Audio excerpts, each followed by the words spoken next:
오늘 요한복음 1장 8절을 중심으로 나의 창조주라는 제목으로 함께 하나님의 말씀의 은혜를 나누고자 합니다. 오늘 이 요한복음을 기록한 사도 요한은 요한복음 전체를 통틀어 그리스도인 예수님의 모습을 제시하고 있습니다. 그는 예수님의 신성을 입증해 줄 뿐만 아니라 그리스도는 태초부터 계신 분이며 태초에 하나님과 함께 계셨고 그리스도께서 곧 하나님이시라는 성명으로 돌진을 하고 있습니다. 다른 세 복음서와 요한복음은 얼마나 차이가 있습니까? 마태는 그리스도의 계보를 밝히는 것부터 시작하여 곧장 수태와 탄생을 말합니다. 마가는 예수님이 만 30이 되자 세례 요한에게서 세례 받는 것으로 시작합니다. 누가는 수태고지로 시작하고 나서 그가 의사인 만큼 탄생에 대한 상세한 기록을 남깁니다. 그러나 요한은 다릅니다. 그는 태초로 돌아갑니다. 그는 만세전으로 돌아가서 현존하신 예수님을 나타냅니다. 구유에 놓인 아기가 아니라 삼위 가운데 두 번째 분으로서 아버지 하나님과 영원히 함께 계시는 분으로서 예수를 묘사합니다. 요한이 그의 복음서 서두에서 시작한 것들을 오늘 알아보도록 하겠습니다. 지민아 날 반지. 전에도 말씀드렸지만 뉴턴 이야기 있습니다. 과학자 친구가 하나님을 믿지 않는 친구가 있습니다. 온 세상은 하나님이 창조한 것이 아니라 우연히 만들어졌다고 늘 주장을 했습니다. 그래서 뉴턴은 태양계 모조품을 만들었어요. 태양을 중심으로 원을 여러 개 만들고 그 태양을 중심으로 돌게 했습니다. 목성, 금성, 지구가 돌게 했습니다. 그리고 친구를 초청했습니다. 친구는 태양계 모조품을 보면서 물었습니다. 야, 이렇게 정교한 것을 누가 만들었어? 뉴턴이 대답했습니다. 우연히 만들어졌어. 그 친구는 웃으면서 말했습니다. 아이, 농담하지 말어. 뉴턴이 대답했습니다. 이 모형 모조품 태양계는 고장날 수 있겠지만은 지금 우리가 살고 있는 우주는 고장이 없네. 그러면 저전히 우연히 만들어질 수 있는가? 이렇게 반문하자 그때 그 친구가 깨닫고 하나님을 믿게 되었다는 것입니다. 여러분, 진화론 얘기 제가 여러 번 드렸죠. 원숭이가 진화해서 사람이 됐다 그러면 왜 여태까지 원숭이들은 우리가 보고 있는 동물에 있는 원숭이들은 10년 전에 봐도 그대로고 왜 진화를 안 해요? 왜 사람을 안 변해요? 우주가 먼지가 모여가지고 빅뱅 대폭발이 일어나서 우주가 생겼다는 그러는데 그럼 여러분들 청소해서 먼지를 잘 모아놔야 될 거 아니에요? 왜? 언젠가 얘네들이 폭발해가지고 또 새로운 우주를 만들 수도 있으니까. 말이 됩니까? 말이 안 되잖아요. 그렇죠? 진화론자들은 그런 허구를 주장, 하나의 학설로, 가설로 주장을 한 것이지 그게 진실이 아니다. 여러분, 먼지가 폭발해서 이 천지 만물이 됐다는 게 쉬워요? 하나님이 그냥 말씀으로 창조했다는 게 쉬워요? 그러니까 진화론자들은, 하나님을 안 믿는 사람들은 하나님이 말씀으로 천지를 창조했다는 걸 안 믿는 거예요. 그러면서 뭘 믿어요? 먼지가 폭발해서 우주가 생겼다. 원숭이가 진화해서 사람이 되었다. 미토콘드리아 이런 조그만 미생물들이 진화하고 발전해서 이렇게 됐다. 더 억지야, 더 억지. 더 이상한 거예요. 그런 거는요, 진화론자들이 기록한 거지 성경처럼 이런 1600년이나 된 오래된 이런 역사에 기록된 내용이 없습니다. 그런데 이렇게 역사로 오랫동안 기록된 하나님의 말씀은 안 믿으려고 해요. 안 믿으려고. 왜 그럴까요? 우리의 심령 속에 악한 것들이 있어요. 그래서 성선설이냐 선악설이냐 이렇게 얘기할 때 우리 그리스도인들은 기독교 입장에서 보면 성악설이 맞아요. 왜? 태어나면서부터 악하냐 선하냐? 우리는 원죄, 아담과 하와로 말미암은 원죄를 지고 태어났기 때문에 악한 것이다. 그래서 여러분, 악한 것, 나쁜 것은 가르쳐 어디 가서 배워서 해요? 그냥 다 보고 듣고 다 잘해요. 그냥 안 가르쳐도 잘해. 그러나 좋은 거, 착한 일 하는 거 이런 거는 가르쳐줘도 해요? 잘 안 돼. 20번씩 얘기해도 잘 안 돼. 그렇잖아요. 왜? 우리가 악한 것을 가지고 태어났기 때문에 그렇습니다. 우리는 태초에 계신 그리스도를 봅니다. 태초에 말씀이 계시니라. 이 말씀이 하나님과 함께 계셨으니 곧 말씀은 하나님이시니라. 우리가 말로 뭐 물건을 이렇게 옮기고 하는 그런 뭐 초능력 가진 사람도 있다 그러죠. 이런 걸 움직이게 하고. 그런데 말로 물건을 움직이게 하고 말로 사람을 조종을 하고 또 마음으로 사람을 조종을 한다 그러면 기적이라고 그러고 초능력자라고 그러죠. 그런데 우리 인간의 말에는요 한정이 있습니다. 유한합니다. 오늘은 그 초능력자가 말을 해가지고 이 종이를 공중에 뜨게 하고 움직이게 할 수는 있겠지만 또 다른 때 말하면 또 안 될 때도 있어요. 왜? 우리 인간의 말은 유한하기 때문에. 그러나 하나님의 말씀은 무한하고 능력이 끝이 없기 때문에 이 말씀으로 천지 만물을 창조하시고 말씀으로 우리를 천국으로 인도하시고 말씀으로 우리를 평안케 하시는 겁니다. 이 말씀이 예수 그리스도라고 했어요. 어떤 사람이 다른 사람의 생애를 쓰는 일을 착수할 때에 보통 이제 전기를 쓴다 그러죠. 위인전 뭐 이런 전기. 그 사람의 삶과 업적을 설명할 수 있는 것들을 찾아내기 위하여 가족의 배경을 탐색을 합니다. 그래서 누구에게서 태어났고 어디에서 자랐고 어떤 친구들과 사귀었고 어디에서 공부를 했고 이런 것들을 쭉 조사를 하죠. 바로 요한이 그처럼 행하고 있는 것을 볼 때 바로 예수님의 행적에 대해서 조사를 하는 거죠. 얼마나 놀라운 일입니까? 요한은 예수님의 배경을 면밀히 조사하여 예수님에 관한 것을 찾아냈는데 뭘 찾아냈느냐? 첫째, 예수님이 영원하신 분이시다는 것을 찾아냈어요. 예수님은 태초부터 존재하셨어요. 성탄 전에만 오신 게 아니고 태초부터. 성탄 전에는 사람의 모습으로 오신 것이고 그 전에 사람의 모습으로 오시기 전에는 이미 계셨어요. 뭘로 계셨어요? 말씀으로 계셨다 해서 말씀으로. 예. 하나님은 영이시니 하나님은 영이시기 때문에 이 형체가 없습니다. 그런데 그 형체가 있게 12월 25일 성탄절에 오신 분이 예수님이라는 거죠. 그 형체로 오신 예수님이 다가 아니에요. 그 형체로 12월 25일 날 성탄절에 오시기 전부터 말씀으로 계셨어요. 그래서 요한은 이 사실을 책에서나 또는 친척들에게서 알아내지 않고 성령께서 알게 하셨어요. 친척들에게 물어봐서 예수님이 태초에 계셨는데 말씀이었다네. 이게 아니고 하나님께서 알게 해주셨어요. 그래서 성경은 성령의 감동으로 기록됐다고 그랬잖아요. 하나님께서 감동을 주셔가지고 이 성경을 기록하게 한 저자. 사실은 그게 손만 빌린 거예요. 손만 빌린 거예요. 마리아가 예수님을 이 땅에 육신의 몸으로 태어나게 하셨지만은 하나님께서 마리아의 몸을 잠시 빌린 거죠.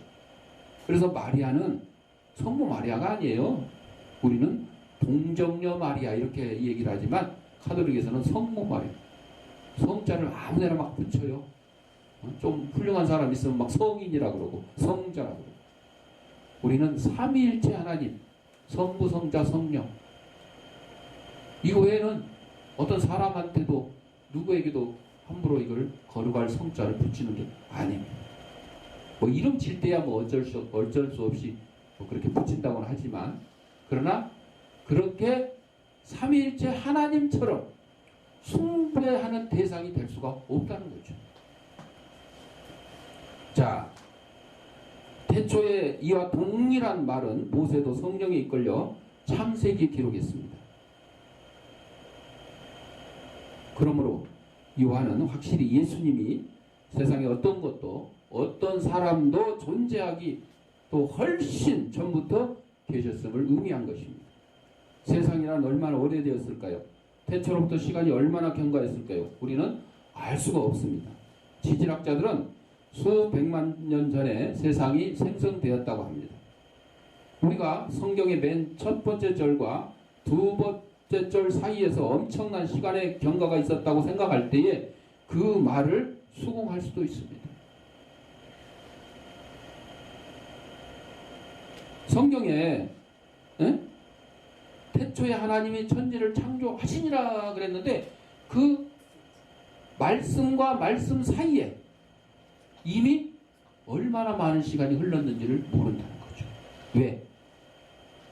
하나님의 시간은 천년이 하루 같고 하루가 천년 같다 그랬어요.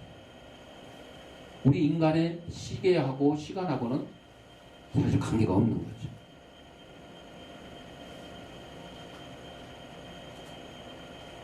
그래서 여러분, 상상의 나라를 펴가지고 태양도 달도 별도 땅도 바다도 나무도 산도 강도 존재하기 전, 태초가 시작되기 전의 지점으로 돌아가 보십시오. 만물이 시작되기 전, 바로 그곳에 가면 누가 계신다고요? 하나님이 계시는데 삼위일체 하나님, 성부 하나님, 성자 예수님, 그리고 성령 하나님. 아무것도 없는 암흑과 같은 그런 태초 이전에 예수님이 12살 되던 해에 마리아는 성전에서 신령한 지식으로 종교 지도자들을 놀라게 하고 있는 예수님을 발견했어요. 어떻게 해서 이 모든 질문에 바른 대답을 할 수 있다고 생각하십니까? 그는 만물의 시작 전부터 계셨기 때문에, 만물의 주인이기 때문에 그래요. 태초 천지 만물을 창조하셨기 때문에 인간이 알고 있는 모든 지식을 다 예수님은 알고 계시는 거예요. 육신의 나이로는 비록 12살밖에 안 됐지만 모든 것을 다 알고 있는 거죠. 요즘 이제 인공지능 시대라 그러잖아요. 그래서 자율주행차 이것도 인공지능이고, 그 뭐 바둑을 잘 두는 알파고라든지, 또 의사 로봇도 있어요.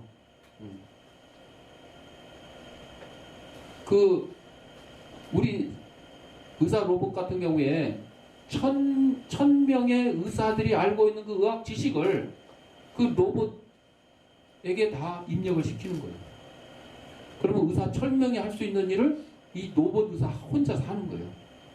그러니까 서울대학병원에 1000명의 의사를 둘 필요가 없어. 로봇 의사 하나만 있으면 돼. 인건비도 들 필요도 없고, 로봇은 쉬는 시간도 있어요, 없어요? 없어요. 휴가도 필요 없어. 365일 그냥 밤에 잠도 안 자고 일할 수 있잖아요. 그러니까 얼마나 효과적이에요.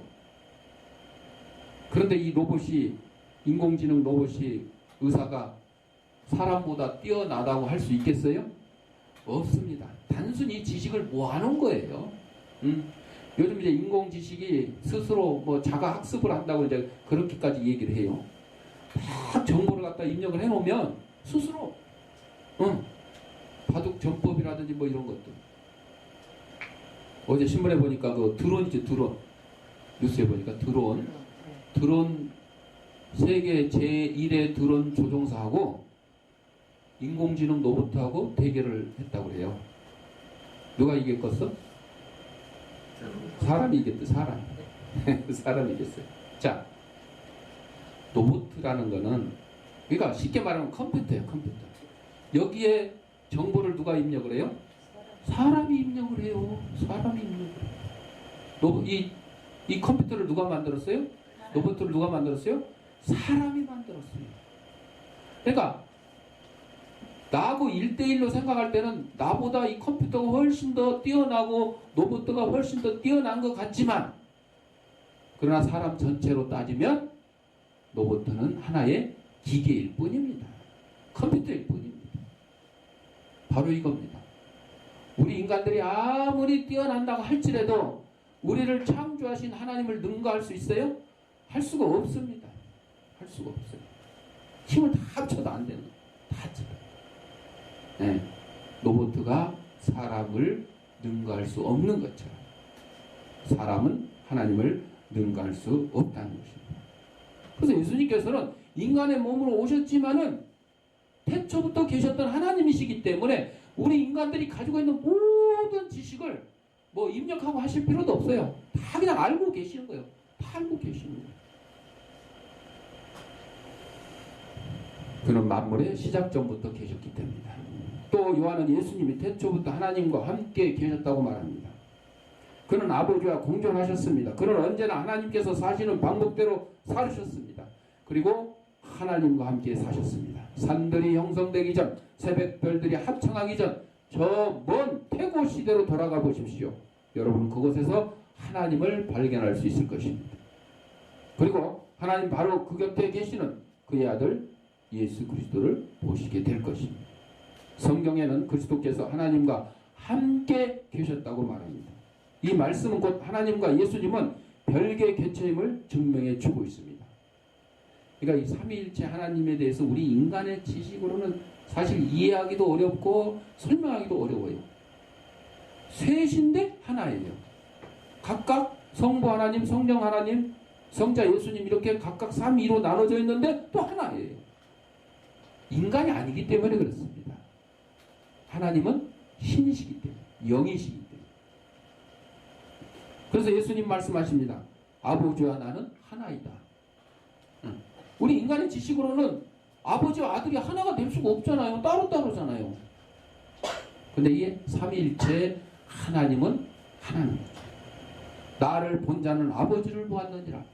그처럼 서로가 독립된 개체인데 어떻게 하나님과 그리스도도 한 몸일 수 있느냐고 저한테 질문해봐야 소용이 없어요. 왜? 아무리 위대한 신학자라 할지라도 이 삼위일체의 신비를 캐려고 수고하고 애를 썼지만은 다 밝혀낼 수가 없습니다. 로봇 인공지능 가진 그런 것들이 아무리 뛰어난 것 같아도 그것들이 우리 사람에 대해서 얼마나 알게 될까요? 다 할 수 있어요? 다 할 수 없습니다. 다 할 수가 없어요. 왜? 그만큼 우리가 그 로봇에게 우리가 아는 모든 것들, 우리의 생각, 이런 마음, 이런 것까지 다 입력을 할 수가 없기 때문에 그렇습니다. 예. 닮을 수는 있어요. 비슷하게. 응? 비슷하게. 그래서 요즘에는 이제 감성 로봇이라고 그래가지고, 나름대로 사랑이 뭔지, 사랑을 할 줄 안다는 둥, 이렇게 표현도 하고 한다, 그러긴 해요. 그러나, 완전한 우리 인간들의 그 오묘하고 그냥 너무 복잡한 그런 사랑, 그거를 다 나타낼 수가 없는 거예요. 왜? 우리가 그걸 다 입력할 수가 없기 때문에. 우리가 하나님 닮았다 그러죠. 닮았다 그래요. 우리가 사랑하는 것도 닮았고, 우리가 충성하는 것도 닮았고, 우리의 형상을 따라 사람을 만들었다고 그러셨습니다. 그렇죠. 우리가 100% 하나님 닮았어요? 아니에요. 그렇진 않아요. 100% 만약에 하나님 다 닮았다 그러면 우리도 막 전지전능해서 그냥 비행기도 필요 없어, 잠수함도 필요 없어, 물속이고 하늘이고 아무데나 그냥 문도 필요 없어요. 그냥 지나가면 되니까. 예수님이 부활하신 후에는, 부활하시기 전에는 문 열고 다니셨는데 부활하신 후에는 어떻게 해요? 문 잠가놨는데 그냥 예수님이 나타나는 거예요. 4차원, 4차원. 이 공간과 시간을 다 초월하시는 거죠. 우리가 하나님과 그냥 100% 똑같이 만들어졌다면 우리가 사실은 하나님을 섬길 필요가 있겠어요? 섬길 필요도 없겠지. 왜? 우리가 곧 하나님과 같은 신이니까. 그러나 그렇지 않아요. 닮게는 만들었지만 우리는 그냥 피조물일 뿐이에요. 더구나 죄로 말미암아 우리의 육신은 이 땅에서 흙에서 왔으니 흙으로 돌아갈 뿐인 것입니다.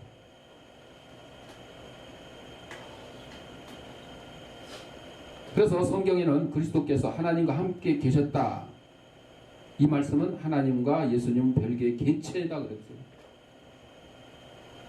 이 삼위일체 신비를 우리가 다 알 수 없는데 알 수 있을 때가 있어요. 어디 가면 알 수 있을까? 천국에 가야 하는 거죠. 이제. 천국에 가면. 천국에 가면 아하 그동안 내가 세상에서 예수님 믿으면서 신앙생활 하면서 몰랐던 그런 것들이 다 밝혀지는 거죠. 베일을 벗는 것처럼 다 밝혀지는 거죠. 어거스틴은 태양과 태양 강선에 대해서 말했습니다. 태양과 태양 강선은 다르다. 그러나 떨어질 수는 없다. 또 불과 불빛에 대해서도 말했어요. 여기 불이 전기가 들어와 가지고 불이 켜졌어요. 그리고 그 밝은 빛에 의해서 우리가 환하게 보는 거죠. 전기가 들어와서 이렇게 불을 밝게 비춰주는 것이 있고, 열을 가해서 음식을 조리하게 하는 거 있고, 기계를 또 돌아가게 하는 것도 있고, 여러 가지 작용을 하잖아요. 이것은 각각 따로 떨어진 것이 아니라 하나입니다. 하나. 마찬가지로 예수님과 하나님은 다른 두 존재이지만 둘은 영원한 하나입니다. 우리는 이것을 설명할 수는 없지만 믿을 수는 있습니다. 지민아 날 봐. 뭐 하던 거 멈추고. 우리는 항상 하나님과 함께 계시는 구주가 있음을 하나님께 감사드릴 수 있습니다. 그러므로 예수님은 우리의 모든 것을 다 아십니다. 어떻게 우리가 지원받았는가를 아십니다. 지으셨기 때문에. 우리 마음의 비밀을 다 아십니다. 우리의 부족함을 다 아십니다. 그리고 세세한 것까지도 모두 다 공급하실 수 있습니다. 자동차를 만들지는 않았지만 운전만 하는 사람이 이거 휘발유를 넣어야지 간다. 타이어 펑크라면 펑크를 떼어야 간다는 거 알잖아요. 근데 그 자동차를 만든 사람은 소리만 들어봐도 여기 엔진이 이상 있다. 뭐 전기장치가 결함이 있다. 다 알아요. 만든 사람. 그런 것처럼 하나님 우리 창조하셨기 때문에 다 아셔요. 다 아셔요. 어떻게 나에게 이럴 수가 있습니까? 아니요. 하나님은 다 아셔요. 자동차가 나 왜 자동차 주인한테 나 왜 펑크 내게 했어? 뭐 이렇게 자동차가 따져요? 따질 수 없는 거예요. 펑크 났으면 떼우면 되는 거예요. 기름이 떨어졌으면 또 채우면 되는 거죠. 엔진 오일이 부족하면 갖다 채우면 되는 거고, 엔진 오일이 이제 오래돼 가지고 새까맣게 변했으면 새 걸로 갈아주면 돼요. 운전하는 사람이 알아서 하는 거죠. 똑같습니다. 우리 인간 하나님이 창조하셨기 때문에, 예수님이 창조하셨기 때문에 알아서 다 우리의 모든 것을 채워주신 거예요. 그래서 하나님께서 사람을 지을 때 우리가 우리의 형상대로 사람을 만들자고 말씀하셨어요. 우리 하나님도 거기에 계셨고 아들이신 예수 그리스도 거기에 계셨어요. 성령 하나님도 거기 계셨어요. 그렇습니다. 태초와 그리고 만세를 거치는 동안 예수 그리스도는 하나님과 함께 계셨어요.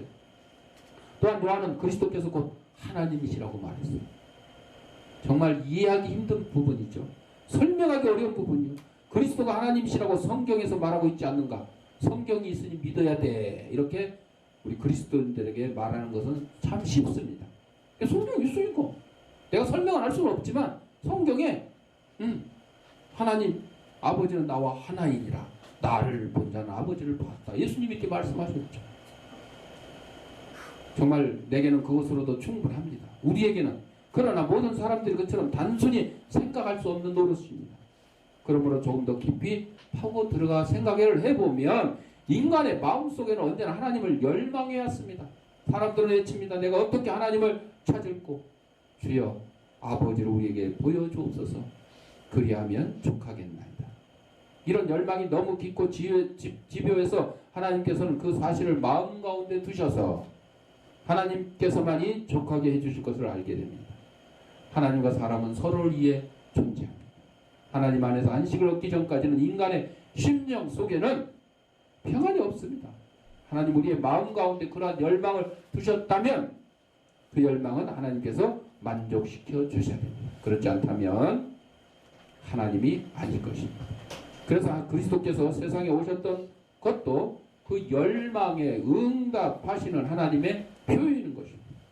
그러므로 예수님이 하나님이심이 틀림없음을 우리는 압니다. 예수님이 인간의 마음 가운데 들어오실 때 우리의 죄를 용서하고 평안과 소망을 주십니다. 우리는 이것이 곧 하나님이다. 하나님 안에 내가 원하는 것이 다 있다.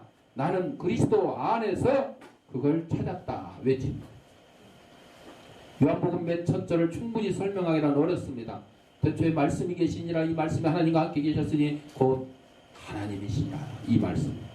그러나 믿음으로 우리는 태초에 그리스도께서 그곳에 계시며 하나님과 함께 계셨고 그가 곧 하나님이라는 사실을 압니다.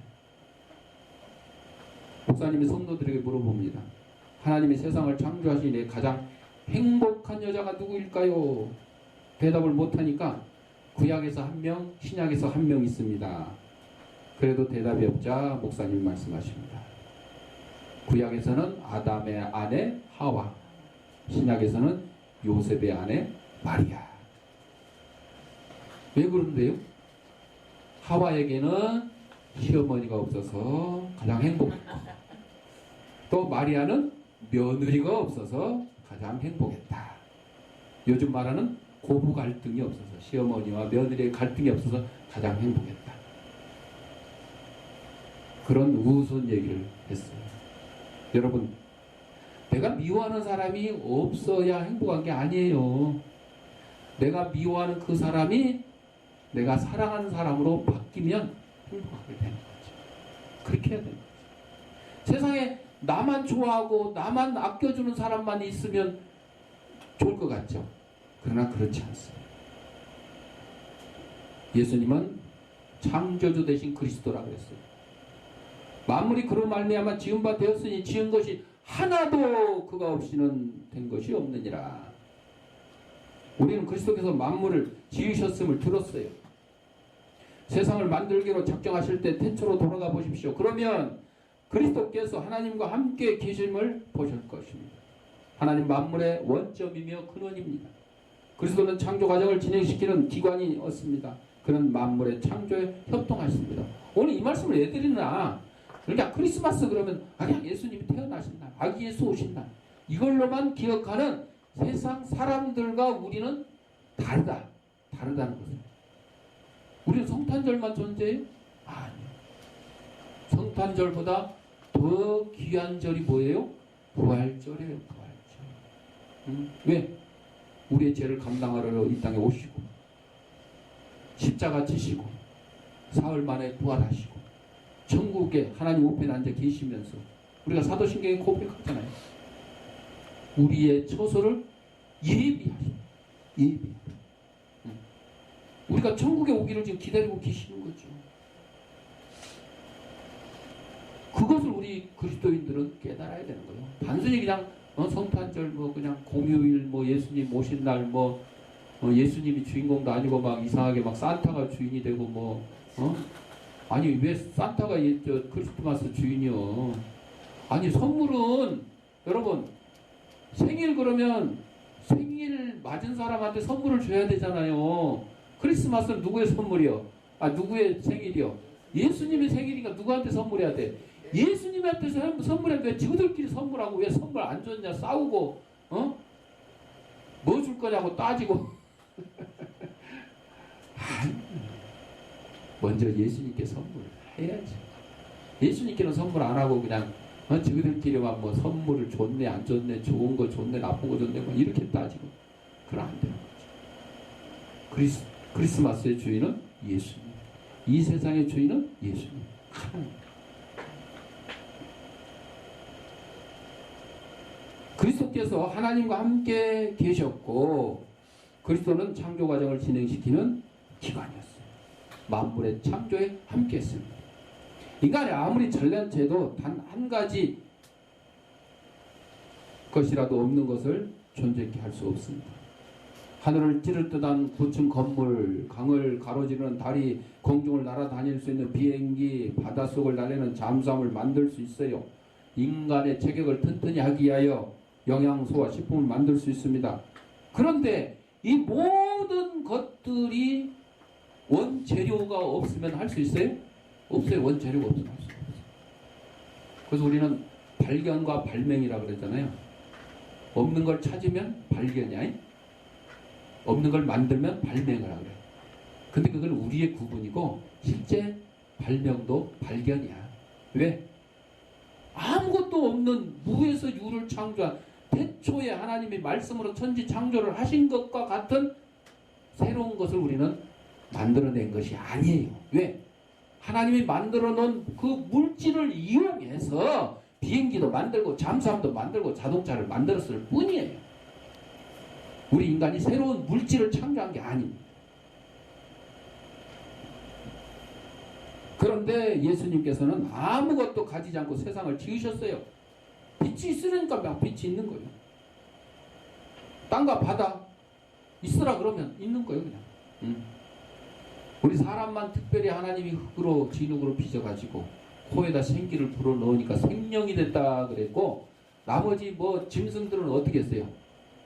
그냥 말로 만들었어. 말로 그냥 사자 뿅, 호랑이 뿅, 원숭이 뿅. 그런데 그 뭐 원숭이가 변해서 사람이 됐다고 거짓말을 하는 과학자들입니다.